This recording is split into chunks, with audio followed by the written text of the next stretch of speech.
Shalom dan selamat pagi, onsoi susua, berakawi-kawi pahaka, inasian kureinggalan Tuhan Yesus. Mari saudara-saudari kita bertenang seketika, mari kita memulakan ibadah kita pada pagi hari ini. Mari kita berdoa. Di dalam nama Allah Bapa, Anak dan Roh Kudus, kami memulakan ibadah kami pada pagi hari ini. Turunlah kiranya anugerah dan damai sejahtera daripada Allah Bapa Tuhan kita, Yesus Kristus, melalui persekutuan Roh Kudus. Amin. Mari saat ini saya ajak kita semua untuk bangkit berdiri dimanapun kita berada. Mari kita memuji Tuhan dengan beberapa pujian. Semua tepuk tangan.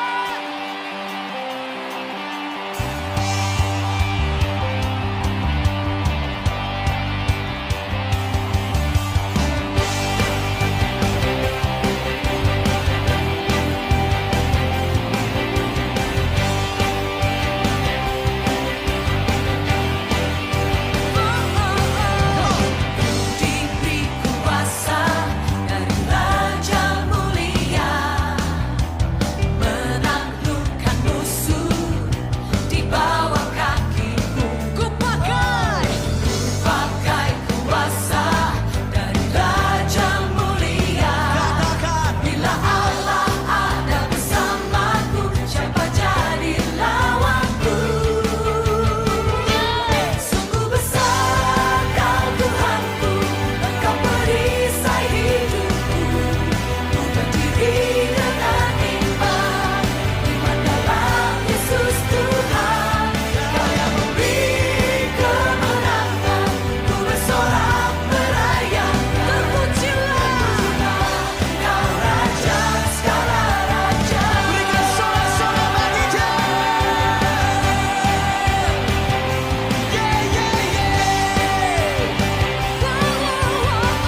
salahku, ampuni salahku, asih bayarku, asih bayarku, au ulun nakasalah.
Salahku, ampuni salahku, asih bayarku, asih bayarku, au ulun nakasalah.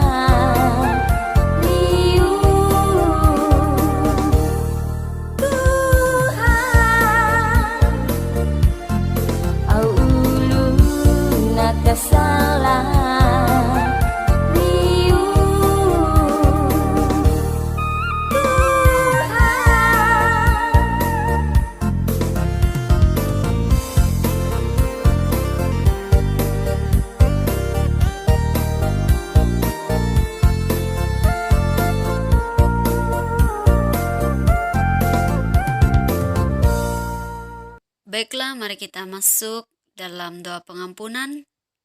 Mari kita berdoa.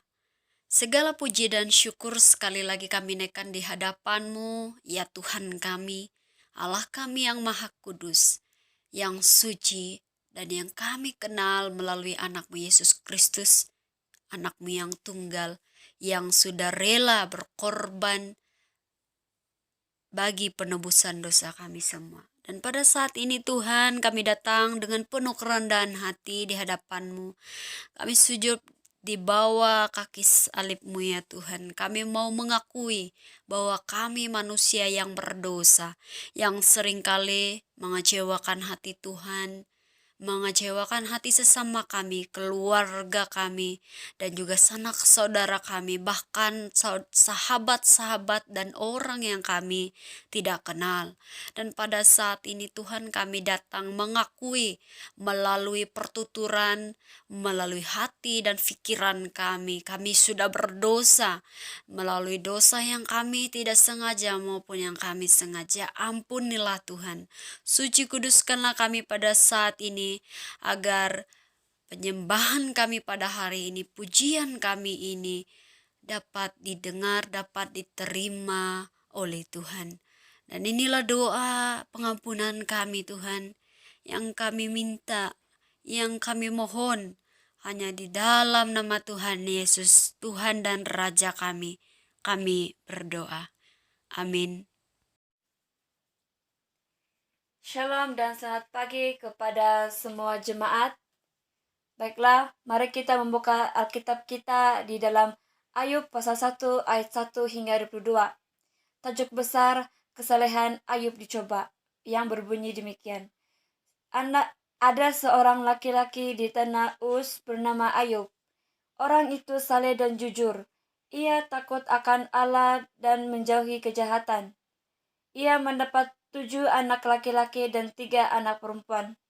Ia memiliki 7.000 ekor kambing domba, 3.000 ekor unta, 500 pasang lembu, 500 keledai betina dan budak-budak dalam jumlah yang sangat besar, sehingga orang itu adalah yang terkaya dari semua orang di sebelah timur.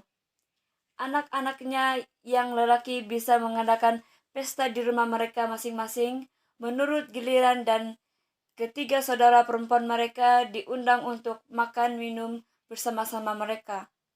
Setiap kali apabila hari-hari pesta telah berlalu, Ayub memanggil mereka dan menguduskan mereka. Keesokan harinya pagi-pagi bangunlah Ayub, lalu mempersembahkan korban bakaran sebanyak jumlah mereka sekalian. Sebab pikirannya, mungkin anak-anakku sudah berbuat dosa dan telah mengutuki Allah di dalam hati. Demikianlah dilakukan Ayub sentiasa. Pada suatu hari datanglah anak-anak Allah menghadap Tuhan dan di antara mereka datanglah juga iblis. Maka bertanyalah Tuhan kepada iblis, "Dari mana engkau?" Lalu jawab iblis kepada Tuhan, "Dari perjalanan mengelilingi dan menjelajah bumi." Lalu bertanyalah Tuhan kepada iblis, "Apakah engkau memperhatikan hambaku, Ayub? Sebab tiada seorang pun di bumi seperti dia, yang demikian saleh dan jujur, yang takut akan Allah dan menjauhi kejahatan." Lalu jawab iblis kepada Tuhan, "Apakah dengan tidak mendapat apa-apa, Ayub takut akan Allah? Bukankah engkau yang membuat pagar ke sekeliling dia dan rumahnya serta segala yang dimilikinya? Apa yang dikerjakannya telah kau berkati dan apa yang demikiannya makin bertambah di negeri itu. Tetapi ulurkanlah tanganmu dan jamalah segala yang dipunyainya, ia pasti mengutuki engkau di hadapanmu." Maka firman Tuhan kepada iblis, "Nah, segala yang dipunyainya ada dalam kuasamu, hanya janganlah engkau mengulurkan tanganmu terhadap dirinya." Kemudian pergilah iblis dari hadapan Tuhan. Pada suatu hari ketika anak-anak yang lelaki dan yang perempuan makan-makan dan minum anggur di rumah saudara mereka yang sulung, datanglah seorang pesuruh kepada Ayub dan berkata, "Sedang lembu sapi membajak dan keledai-keledai betina makan rumput di sebelahnya." Datanglah orang-orang Sheba menyerang dan merampasnya serta memukul penjaganya dengan mata pedang. Hanya aku sendiri yang luput sehingga dapat memberitahukan hal itu kepada Tuhan. Sementara orang itu berbicara, datanglah orang lain dan berkata, "Api telah menyebar dari langit dan membakar serta memakan habis kambing domba dan penjaga-penjaga. Hanya aku sendiri yang luput sehingga dapat memberitahukan hal itu kepada Tuhan." Sementara orang itu berbicara, datanglah orang lain dan berkata, "Orang-orang Kasdi membentuk 3 pasukan, lalu menyerbu unta-unta dan merampasnya, serta memukul penjaganya dengan mata pedang. Hanya aku sendiri yang luput, sehingga dapat memberitahukan hal itu kepada Tuhan." Sementara orang itu berbicara, datanglah orang lain dan berkata, "Anak-anak Tuhan yang laki dan yang perempuan sedang makan-makan dan minum anggur di rumah saudara yang sulung." Maka tiba-tiba angin ribut bertiup dari seberang padang gurun. Rumah itu dilandanya pada 4 penjurunya dan roboh, menimpa orang-orang muda itu, sehingga mereka mati. Hanya aku sendiri yang luput, sehingga dapat memberitahukan hal itu kepada Tuhan. Maka berdirilah Ayub lalu menggoyak jubahnya dan mencukur kepalanya. Kemudian sujudlah ia dan menyembah. Katanya, "Dengan telanjang aku keluar dari kandungan ibuku, dengan telanjang juga aku akan kembali ke dalamnya. Tuhan yang memberi, Tuhan yang mengambil, terpujilah nama Tuhan." Dalam kesemuanya itu, Ayub tidak berbuat dosa dan tidak menuduh Allah berbuat yang kurang patut. Demikianlah pembacaan firman Tuhan. Mari saudara-saudari, pada saat ini saya ajak kita untuk bangkit berdiri. Mari kita mengakui iman kita di hadapan Tuhan di dalam pengakuan iman rasuli.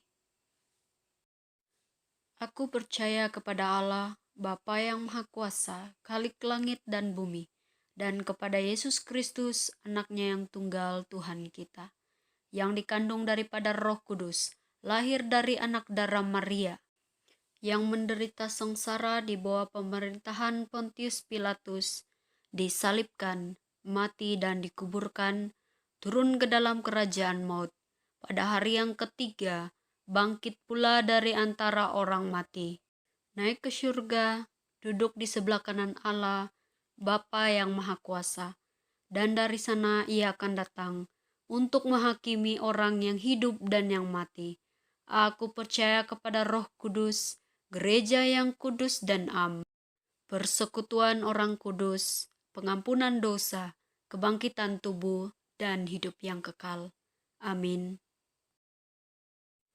Baiklah saudara-saudari, jemaat sekalian, sebelum kita mendengar sabda firman Tuhan, mari kita mengangkat sebuah pujian, mempersiapkan hati kita untuk mendengar kebenaran firman Tuhan.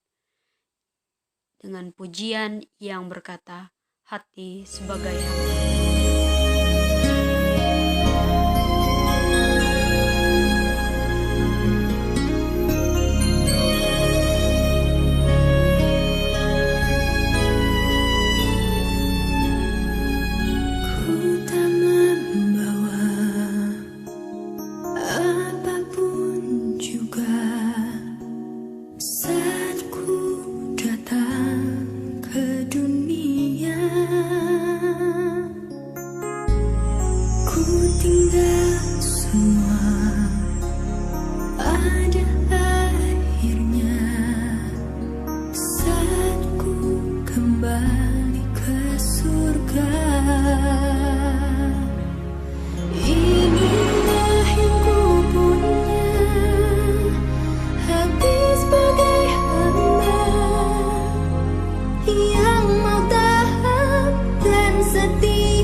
Mari kita berdoa. Segala puji dan syukur, hormat bagi nama Tuhan kami, Yesus Kristus, Allah yang kami sembah melalui anak-Mu, anak yang tunggal, yaitu Yesus Kristus. Dan pada saat ini Tuhan, kami bersyukur sekali lagi untuk anugerah yang begitu besar dalam hidup kami, sehingga kami dimampukan pada hari ini. Kami dapat menikmati nafas baru kehidupan yang baru di hadapan Tuhan. Terima kasih Tuhan. Dan pada hari ini Tuhan, kami mau mendengar firman Tuhan. Berbicaralah di tengah-tengah kami, berbicaralah lewat firman-Mu di dalam setiap hati kami. Hamba-Mu yang akan menyampaikan Tuhan, Engkau pakai lidah dan mulut hamba-Mu. Jika ada dosa, Engkau ampunilah ya Tuhan. Suci kuduskanlah dan sembunyikan hamba-Mu di belakang kayu salib-Mu. Biarlah apa yang hendak Kau sampaikan kepada kami semua, jemaat-Mu yang ada di manapun berada, kami semua diberkati oleh firman Tuhan. Dan kami, jemaat-jemaat-Mu, berikan kami hikmat untuk mengerti akan kehendak firman Tuhan pada hari ini dalam hidup kami. Terima kasih Tuhan, terpuji, termulia Engkau. Ini doa kami naikkan di dalam nama Tuhan Yesus. Haleluya. Amin. Baiklah, sebelum itu shalom dan selamat pagi kepada kita semua. Dimanapun kita berada, kita bersyukur sekali lagi lewat ibadah online ini kita dapat bertemu walaupun tidak secara berhadapan, tetapi kita boleh melihat keadaan bagaimana firman Tuhan yang hendak disampaikannya, bukan hanya di dalam gereja tetapi secara live streaming ataupun secara online kita boleh mendengar firman Tuhan. Baiklah saudara-saudari, apa kabar kita semua?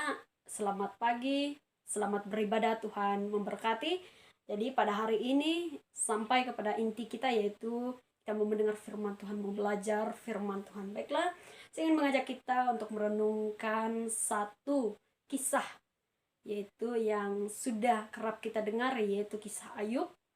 Di dalam kitab Ayub pasal yang pertama ayat 1 hingga ayat yang ke-22, mari kita lihat bagaimana kehidupan Ayub, bagaimana Ayub dicobai. Nah, jadi kalau kita lihat di sana, tajuk besar di atas itu adalah kesalehan Ayub dicobai.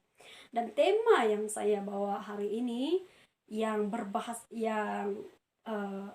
kalau dalam bahasa Melayunya itu adalah sikap yang benar di masa penderitaan. Kalau bahasa Inggrisnya the right attitude in difficult time. Jadi saudara-saudari, bagaimanakah sikap yang benar ketika kita berada di dalam keadaan yang begitu sukar, yang begitu berat bagi kita. Nah, kalau kita lihat kisah Ayub ini, Ayub adalah seorang hamba Tuhan yang begitu saleh. Dikatakan di sana, yang begitu saleh, tidak bercacat celah dan tidak melakukan dosa di hadapan Allah. Dia sangat-sangat menghormati Allah, sangat-sangat mengasihi Allah.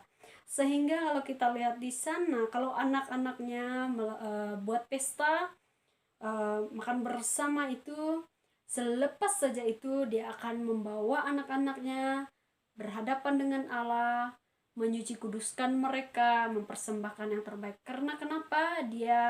Yang dia takuti adalah anak-anaknya akan bercelah di hadapan Tuhan. Jadi ini yang dilakukan oleh Ayub. Tetapi pada suatu ketika ada iblis ikut bersama berjumpa dengan Allah, dan dia menyatakan bahwa supaya Ayub dicobai, pasti dia akan mengutuk Allah. Ini kata si iblis ya. Lalu Allah membenarkan Ayub dicobai.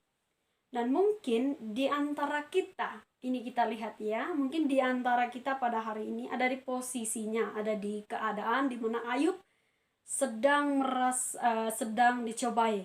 Ada di mana kita juga dunia sekarang sedang dicobai dengan penyakit yang begitu berat yang menjadi pergumulan seluruh dunia, seluruh negara.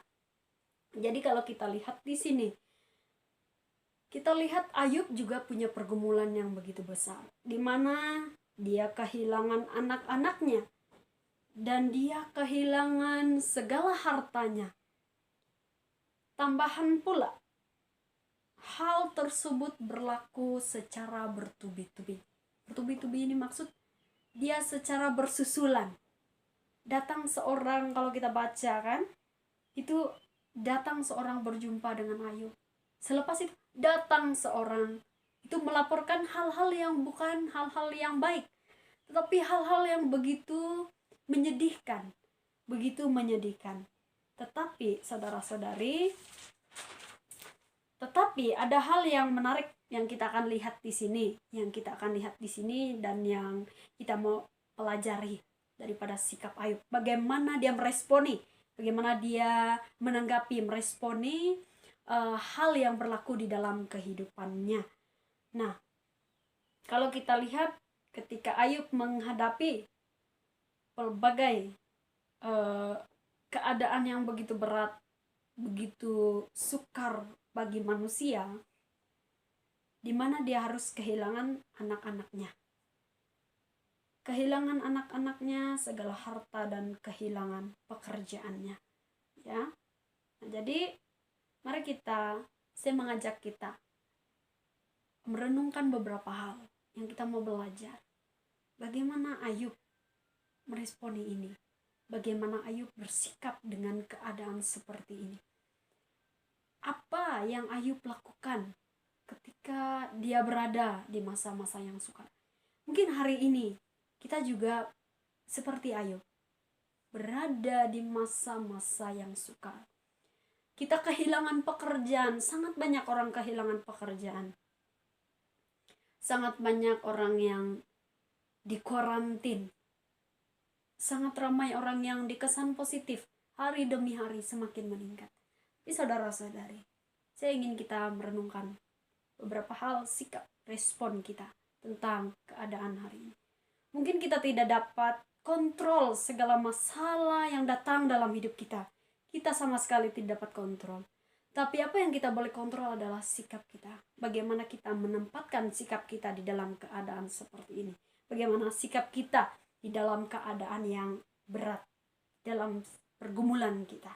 Nah, jadi yang pertama, mari kita lihat, saya ajak kita lihat di dalam ayat yang ke-20. Itu firman Tuhan berkata bahwa, ayat ke-20, maka berdirilah Ayub, lalu mengoyakkan jubahnya dan mencukur kepalanya, kemudian sujudlah ia menyembah. Dilihat di sini ada yang menarik, satu perikop, yaitu sujudlah ia dan menyembah. Nah, kalau Ayub ini ketika dia menghadapi beban yang begitu berat, apa yang dia lakukan adalah dia sujud menyembah Allah. Dia sujud di hadapan Allah. Nah, kalau kita lihat ayat yang pertama itu di dalam ayat ini adalah maka berdirilah Ayub lalu mengoyakkan jubahnya. Saudara-saudari, tahukah kita bahwa mengoyakkan jubah itu adalah ungkapan perasaan? Ini adalah budaya orang Yahudi.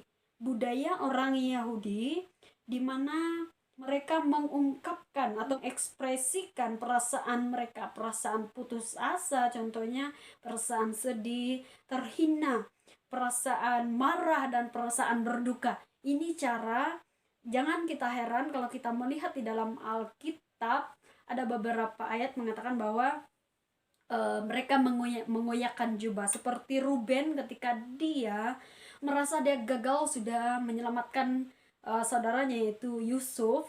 Ketika dia sudah dijual, dia mengoyakkan bajunya. Kita boleh lihat di dalam Kejadian. Dia mengoyakkan bajunya karena dia merasa sedih. Dia merasa sedih sekali karena dia tidak dapat menyelamatkan Yusuf, saudaranya.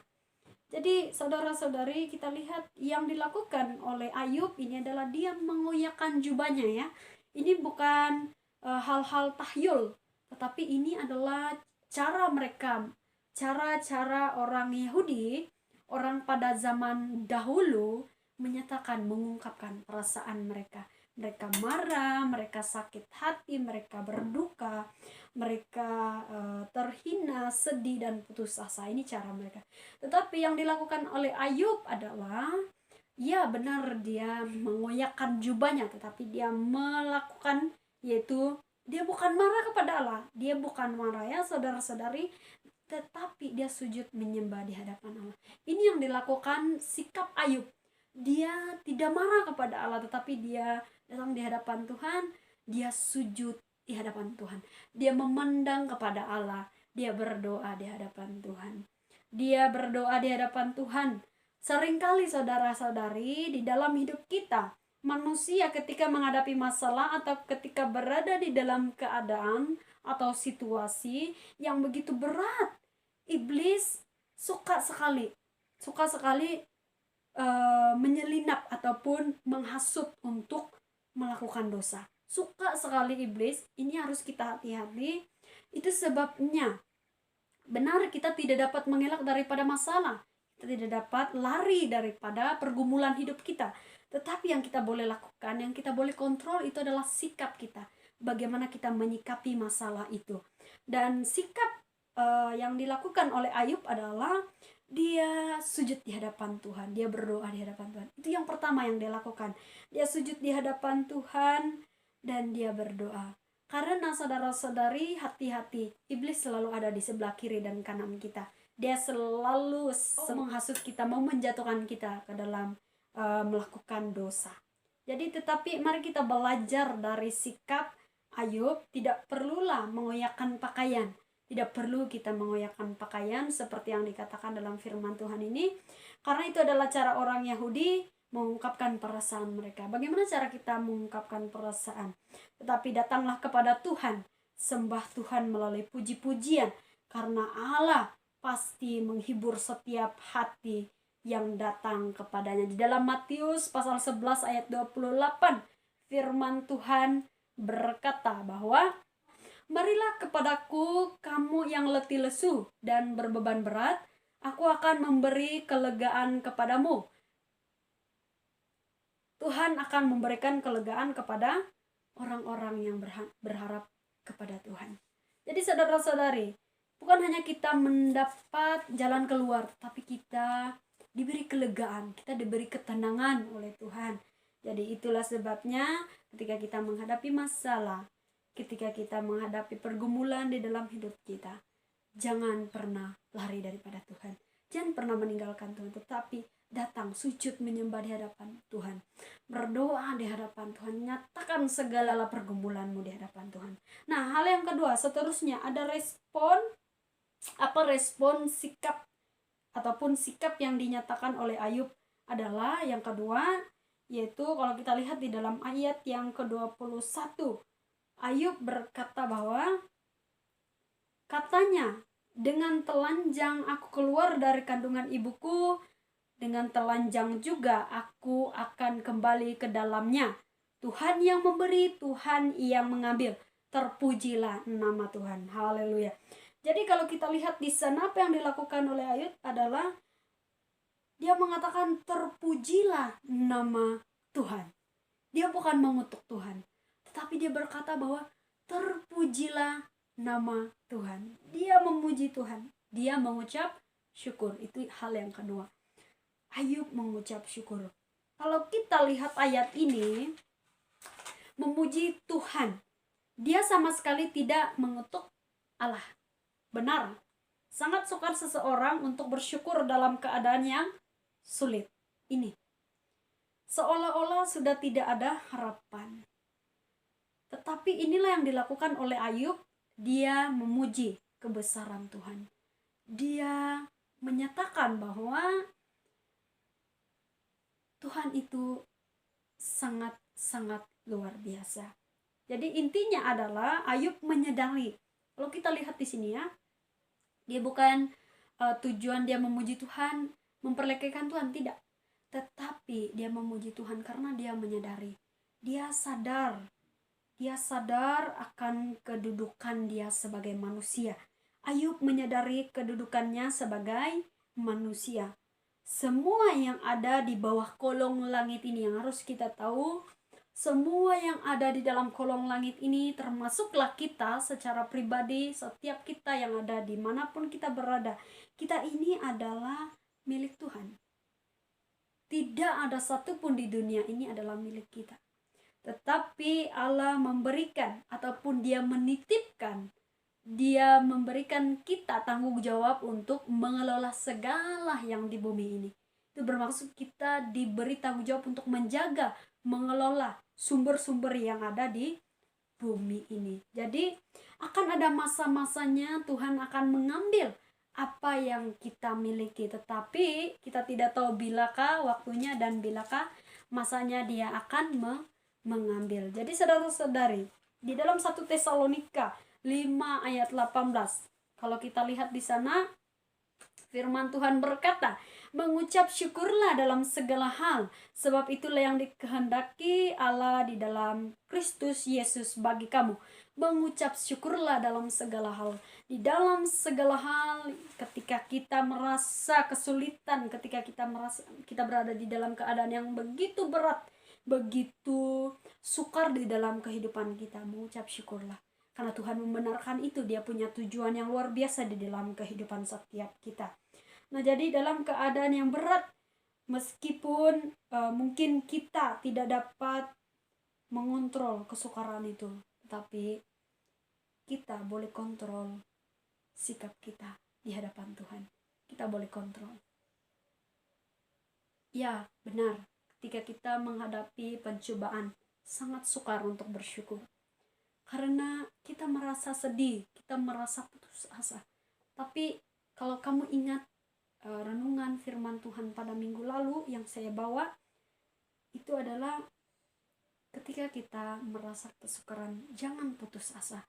Karena sikap kita itu akan menentukan hala tuju pemikiran kita. Bagaimana kita dapat mencari jalan keluar. Sikap kita itu boleh memberi kesan yang luar biasa di dalam masalah kita itu. Adakah kita dapat mencari jalan keluar ataupun tidak? Adakah kita dapat menghadapi ataupun tidak? Jadi bersyukurlah senantiasa walaupun di dalam keadaan yang begitu berat.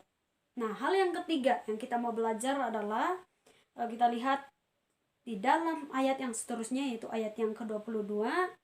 Itu kalau kita lihat di sana, dalam semuanya itu Ayub tidak berbuat dosa dan tidak menuduh Allah berbuat yang kurang patut. Kita lihat di sana, dalam semuanya itu Ayub tidak berbuat dosa. Ayub sama sekali tidak berbuat dosa. Di dalam keadaan yang begitu berat, dia kehilangan segala-segalanya. Saudara-saudari, dia tidak berbuat dosa. Ini bermaksud dia tidak marah dengan Tuhan. Dia tidak mengutuki Tuhan Allah. Tapi ketika Ayub berhadapan dengan situasi ataupun berhadapan dengan masalah yang begitu bertubi-tubi datang, tetapi dia tidak berbuat dosa di hadapan Allah.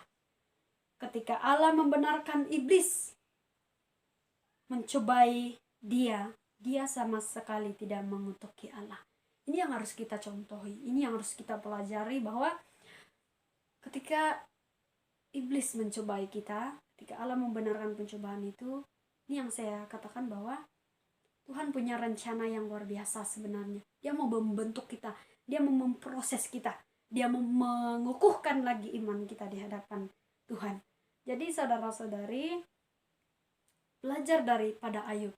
Jangan lakukan dosa, karena dosa akan selalu timbul ketika kita menghadapi masalah ataupun pergumulan-pergumulan dalam hidup. Karena kadang-kadang kita tidak dapat mengawal percakapan kita, kita tidak dapat mengawal pikiran kita tidak dapat mengawal hati kita.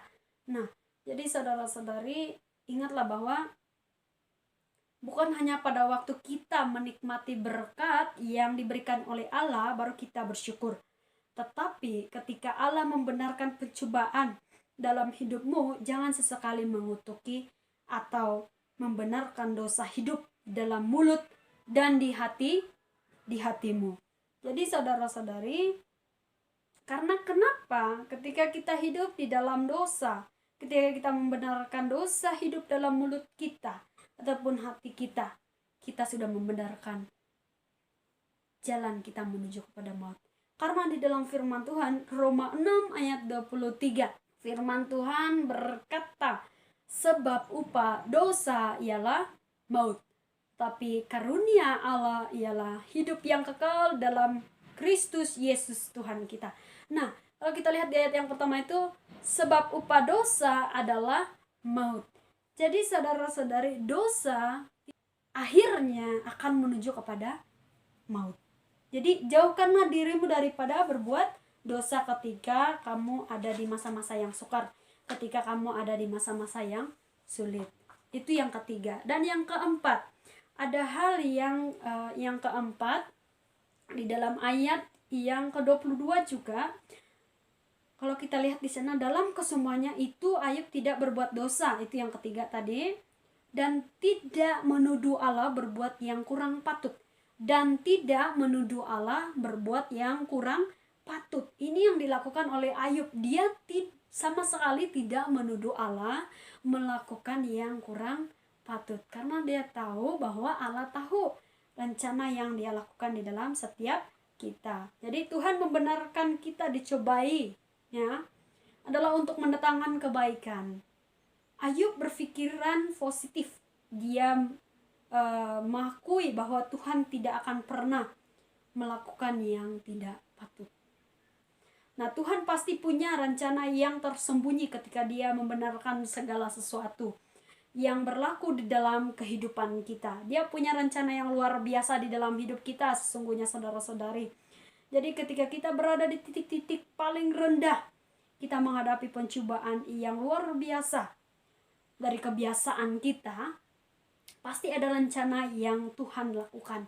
Pasti ada rencana yang Tuhan lakukan, yaitu rencana yang bagaimana, saudara-saudari? Roma 8 ayat 28 berkata di sana, kita tahu sekarang bahwa Allah turut bekerja dalam segala sesuatu untuk mendatangkan kebaikan bagi mereka yang mengasihi Dia, yaitu bagi mereka yang terpanggil sesuai dengan rencana Allah. Nah, jadi saudara-saudari, kita tahu bahwa Allah turut bekerja. Dia turut bekerja dalam segala sesuatu. Dia juga ada di dalam segala sesuatu.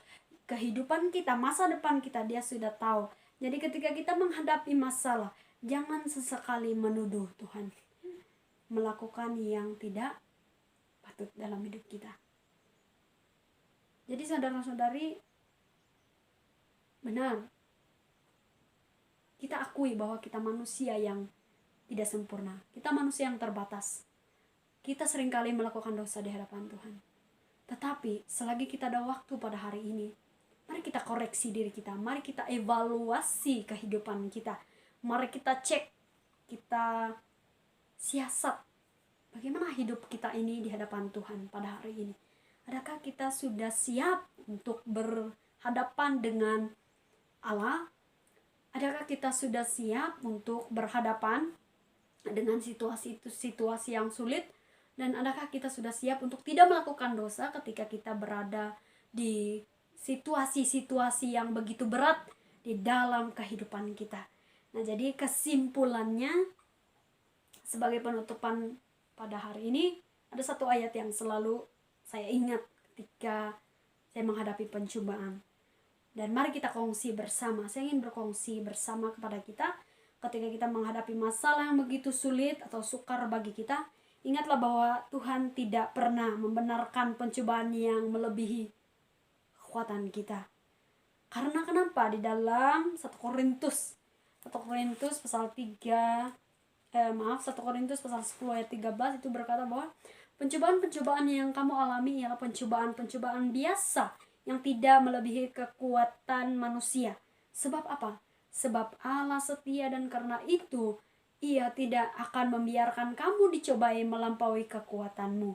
Pada waktu kamu dicobai, Ia akan memberikan kepadamu jalan keluar sehingga kamu dapat menanggungnya. Nah, saudara-saudara, kita ingat ini bahwa Tuhan tidak pernah meninggalkan kita. Walaupun di dalam kita titik-titik di mana kita merasa kita sudah tidak ada harapan, kita putus asa. Jadi ingatlah bahwa Allah selalu ada. Allah itu adalah Allah yang setia. Allah yang tidak pernah meninggalkan kita sedetik pun. Jadi saudara-saudari, apapun keadaanmu hari ini, apapun keadaan kita hari ini, baik kita gembira, baik kita di dalam kesedihan, kehilangan orang-orang yang kita kasihi pada hari ini, tapi tetaplah berpandang kepada Tuhan. Tetaplah hatimu untuk setia di hadapan Tuhan. Tetaplah hatimu untuk tidak melakukan dosa sekalipun kita berada dalam keadaan yang sukar, setialah seperti Yesus Kristus ya saudara-saudari, ketika dia mati di atas kayu salib. Dia boleh saja turun daripada salib untuk tidak menanggung dosa kita. Dia boleh saja mengatakan bahwa dia tidak bersalah. Tetapi saudara-saudari, karena dia mengasihi kita, karena dia mengasihi Anda dan saya, dia menanggung segala dosa kita di atas kayu salib.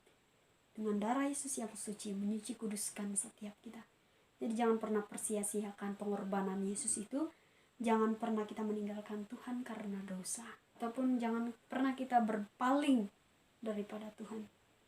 Karena Tuhan itu adalah Allah yang sangat setia di dalam hidup kita.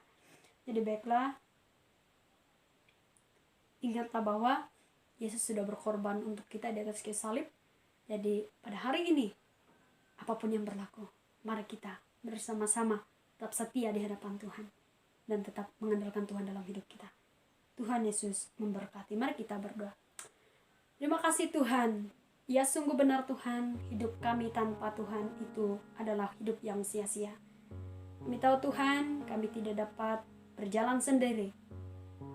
Tapi karena kasih, pertolongan Tuhan menyertai kami, sehingga saat ini kami bersyukur Tuhan, kami dapat mendengar firman-Mu yang membentuk hati kami, yang membentuk karakter kami menjadi lebih baik, dan bagaimana kami harus menyikapi setiap keadaan yang sulit maupun setiap keadaan yang baik. Dan pada hari ini Tuhan, kami bersyukur untuk firman-Mu. Biarlah firman-Mu ini tetap bertakhta dalam hati kami, menjadi sumber kehidupan kami. Terima kasih Tuhan, terpuji termulia Engkau. Di doa kami mengucap syukur. Haleluya. Amin. Baiklah, saat ini mari kita masuk di dalam doa syafaat, mengangkat beberapa bahan doa kita. Mari kita berdoa, dan doa ini akan dipimpin oleh Bapak Markus. Haleluya.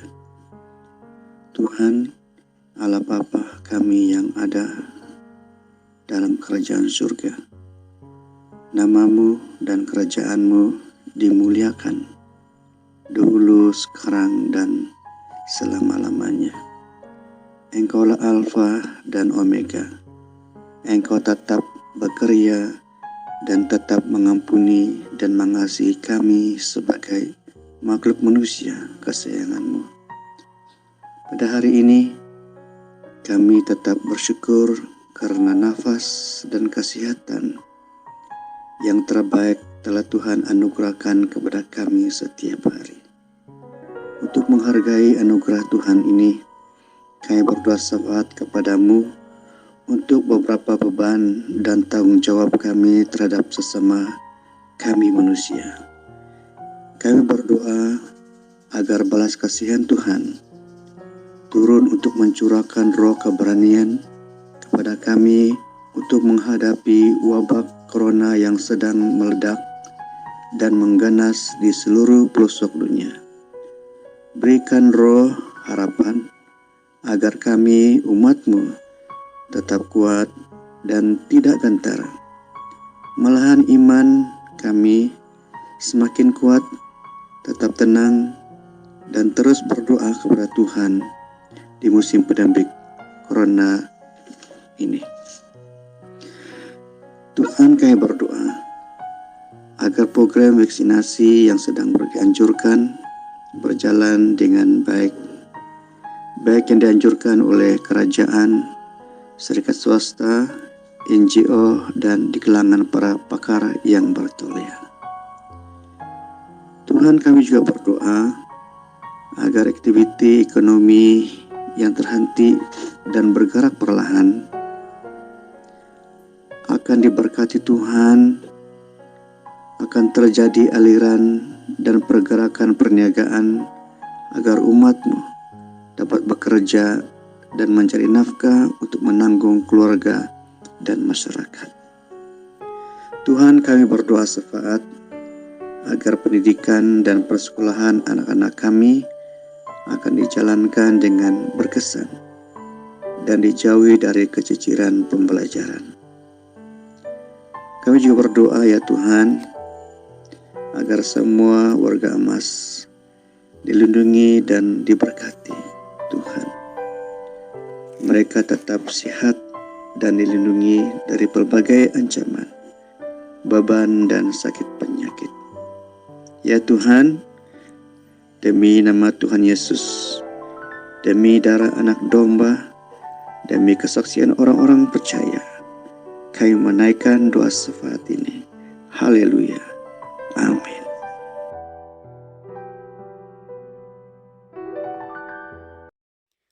Baiklah sidang jemaat sekalian, pada saat ini mari kita melihat pengumuman untuk hari ini.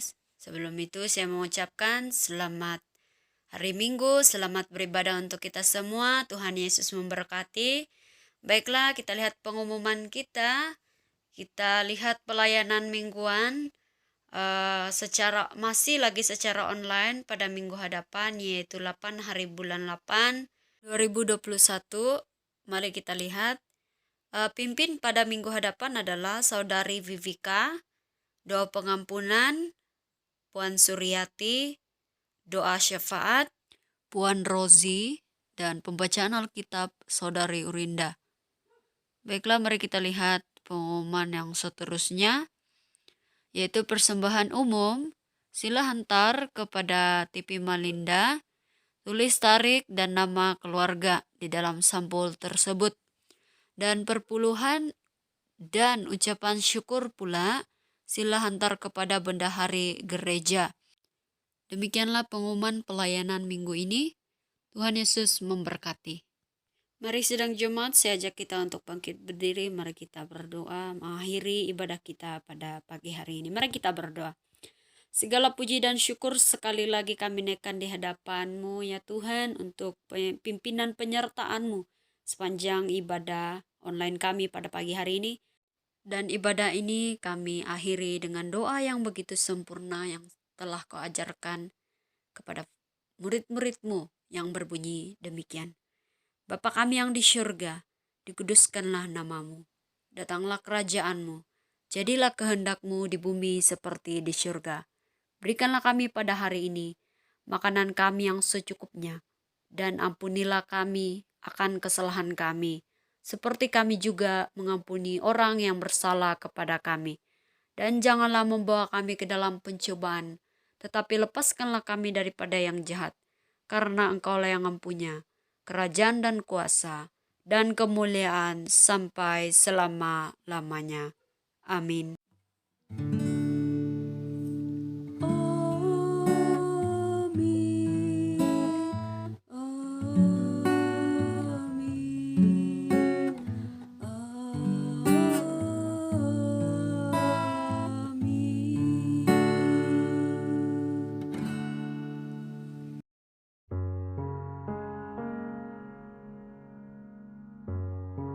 Ibadah kita sampai di sini. Tuhan Yesus memberkati.